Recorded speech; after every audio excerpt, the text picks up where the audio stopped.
Halo, assalamualaikum warahmatullahi wabarakatuh.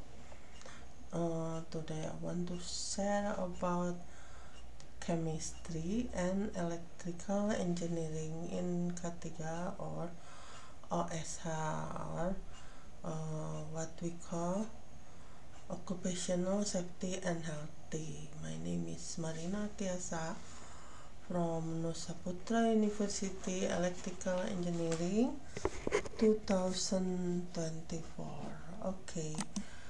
Occupational safety and health or OSH or Indonesia is K3, kesehatan, keselamatan kerja, ya. In the field of chemistry is crucial for protecting workers from the potential hazards they may face when handling chemicals and engaging in chemical process. Chemists, laboratory technicians, and workers in industrial involving chemicals are exposed to various risks, such as toxic exposures, fires, explosions, and environmental contamination. To mitigate this risk, a comprehensive OSH program is essential, ensuring a safe and healthy working environment for everyone involved. In electrical engineering, the interaction with chemistry is equally important. Electrical engineers often work with chemical process in a variety of industries, including the production of batteries, semiconductors, photovoltaic cells, and electrical components, which require knowledge of chemical safety. The combination of chemical processes and electrical engineering demands a multidisciplinary approach to safety, focusing on both electrical hazards and chemical risks. This lecture note will delve deeper into the significance of OSH in chemistry, the potential hazard encountered, the safety measures that should be implemented, and how chemical safety is related to electrical engineering practices. Now we can look this is the battery, yeah. There is a positive and negative electron, yeah. So that's why when you know that battery could explode, yeah, if it's not properly, yeah. Now, understanding chemical hazards in the workplace. Chemicals are integral to many industries, including pharmaceuticals, petrochemicals, chemicals, agriculture, and manufacturing, as well as electrical engineering, yeah, because there is a reaction of the chemistry, yeah, that can make many components, yeah, and make electricity. The handling, storage, and use of chemicals come with inherent risks, and understanding this risk is vital to developing an effective OSH strategy. 1. Toxicity and exposure to harmful chemicals. Chemicals can be toxic when they are inhaled, ingested, or come into contact with the skin. Exposure to toxic chemicals can lead to acute health effects or immediate or chronic health issues long term. These hazards are especially pertinent in electrical engineering when dealing with materials like semiconductors, battery chemicals, or even when working on high voltage electrical systems that might expose workers to hazardous substances. Yeah, this is an example of chemical properties that we have to know what's the reaction of the chemical and what's the effect, yeah, so we can prepare for the uh, protection, and also another thing, yeah. Example of toxic chemicals in electrical engineering: lithium used in batteries. Long-term exposure to lithium salts can be toxic, causing neurological and kidney damage. Yeah, so have to be careful. Yeah, cadmium found in rechargeable batteries. Exposure to cadmium can lead to kidney damage, lung disease, and other health problems. And then PCB, polychlorinated biphenyls. Common in older electrical equipment, PCB are toxic and exposure can result in skin rashes, immune system problems, and cancer. And then the preventive measures: proper ventilation system, example fume hoods, when working with volatile chemicals in battery manufacturing or electrical component processing. Ensuring workers wear PPE such as gloves, goggles, and respirators when handling toxic substances. Implementing health monitoring systems for workers exposed to hazardous chemicals, especially in high-risk areas like battery manufacturing or in environments with exposure to cadmium. And then flammability and combustibility. Many chemicals used in electrical engineering are highly flammable and pose significant risk of fire or explosion. For example, battery components, electrical insulators, or electrical wires coated with flammable materials may catch fire if mishandled, leading to catastrophic accident. Electrical engineers, when dealing with high-energy electrical systems or chemical reactions, must be aware of the risk of combustion. Example of flammable chemicals in electrical engineering: lithium-ion batteries. If exposed to excessive heat, short-circuited or punctured, lithium-ion batteries can catch fire or explode.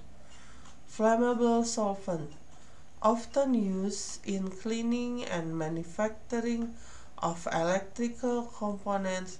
Substances like acetone, ethanol, and isopropyl alcohol can easily catch fire. Yeah. Now this is like a lithium battery. Yeah, maybe you have seen this. Yeah, but be careful with this. Yeah, and the battery of the handphone also. Preventive measures: ensuring fire resistant equipment in areas where volatile chemicals or electrical systems are used. Using explosion-proof electrical fittings in areas where flammable chemicals are stored or used. Proper storage of flammable materials in fireproof cabinets, and ensuring that safety data sheets SDS are available for all chemicals.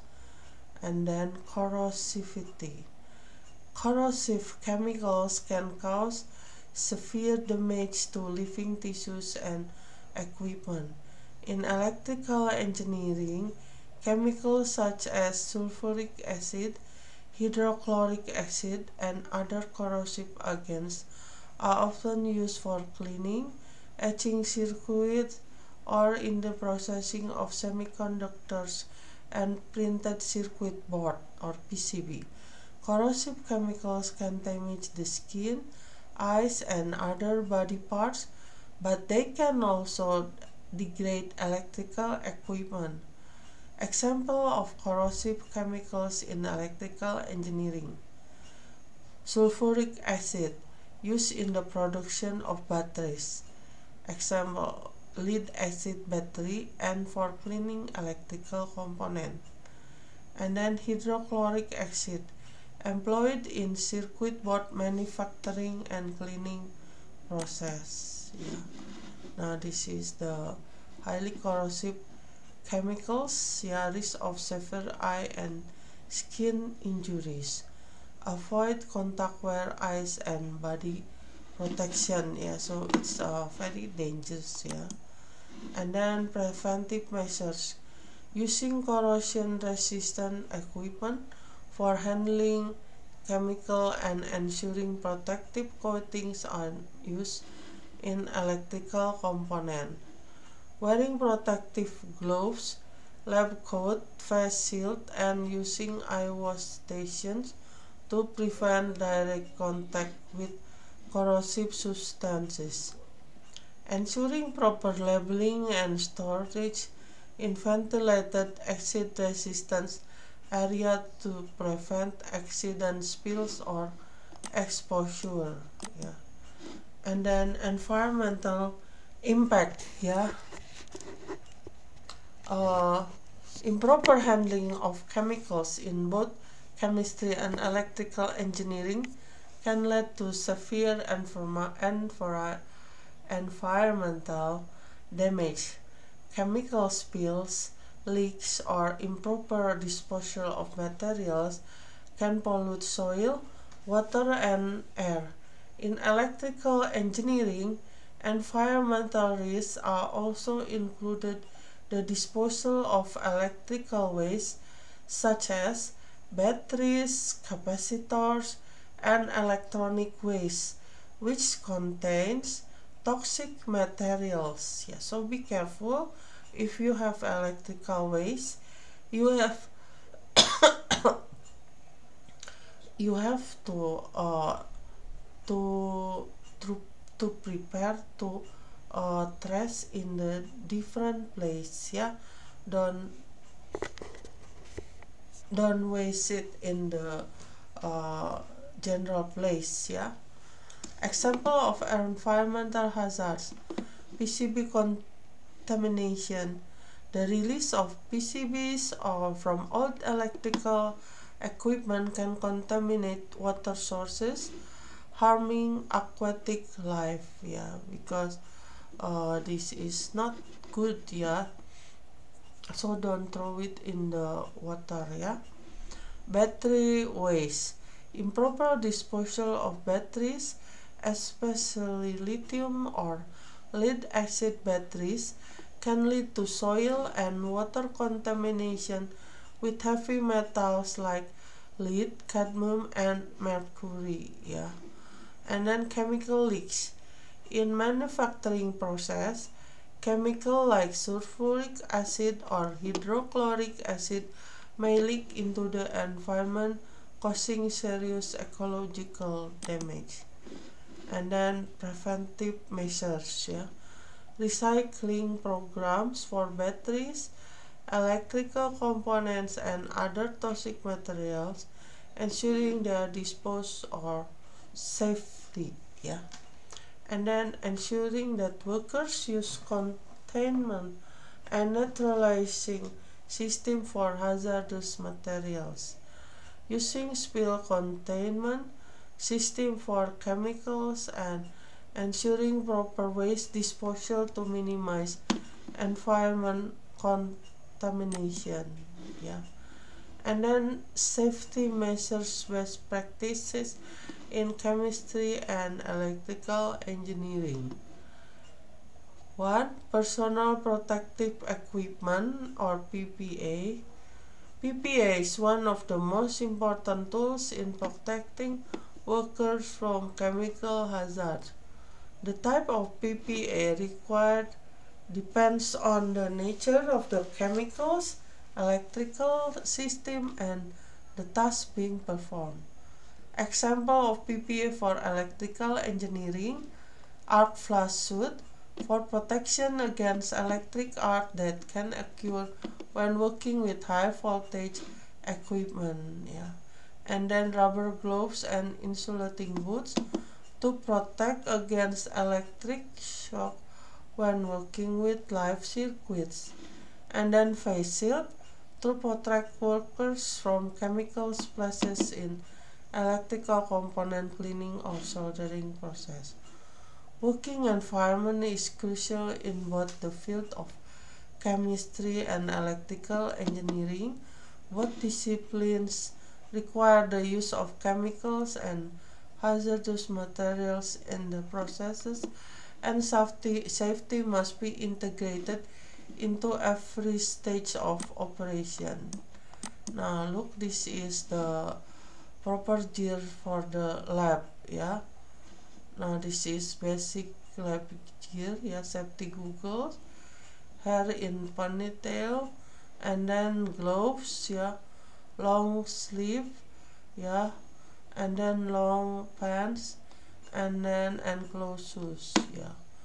This is the ASD shoes, special chemical resistant apron, PVC, and then face shield, yeah, UV, head cap or helmet, and experiment specific gear, yeah, heavy chemical resistant gloves and head freeze resistant glove, yeah. And also if you need for your nose, yeah, so sometimes chemical is dangerous, you can use the special for the nose so you don't breathe in the dirty environment, yeah. Proper ventilation. Chemists or electrical engineers must ensure proper ventilation when working with chemicals or electrical equipment that emit fumes, gases, or dust. In electrical engineering, fumes may arise from soldering, welding, or chemical reactions in batteries. Fume hoods, essential for both chemicals and electrical engineers, especially when working with chemicals or soldering materials that can emit toxic fumes. General ventilation helps circulate fresh air and prevent the buildup of dangerous vapors in confined spaces. And an exhaust system for controlling the release of harmful chemicals and fumes generated during electrical manufacturing or component testing, yeah. And then emergency preparedness. The complexity of working with both chemicals and electrical systems necessitates detailed emergency preparedness plan. This includes protocol for chemical spills, electrical accidents, or fires. Key emergency procedures include spill kits for neutralizing or containing chemical spills, especially in laboratories or manufacturing areas dealing with both chemicals and electrical components. Fire extinguisher. Appropriate fire extinguishers for chemical fires, AG Class C for electrical fires and other emergencies. First aid kits and showers for treating chemical burns or electrical burns or providing immediate medical care in the case of accident. And then conclusion, yeah. The integration of OSH into both chemistry and electrical engineer field is critical for ensuring the safety of workers, the environment, and integrity of electrical and chemical process. Engineers working in these fields must understand the potential hazards they may face from toxic exposure to flammability risks and take proactive steps to minimize this risk. A strong OSH program involves providing proper PPA, implementing effective ventilation system, offering extensive training and having clear emergency protocols. For electrical engineers, special attention must be paid to the safe handling of chemicals in the production of electronic devices, batteries and other electrical systems that can rely on chemical processes. By embracing a multidisciplinary approach to OSH, combining best practices from both chemistry and electrical engineering, industries can foster safe workplaces and reduce the risks associated with chemicals and electrical hazards, contributing to a healthier and more sustainable environment for all. Okay, thank you for all. I hope that you can have some uh, understanding from this video. Assalamualaikum warahmatullahi wabarakatuh. Have a good night sleep. Okay, see you.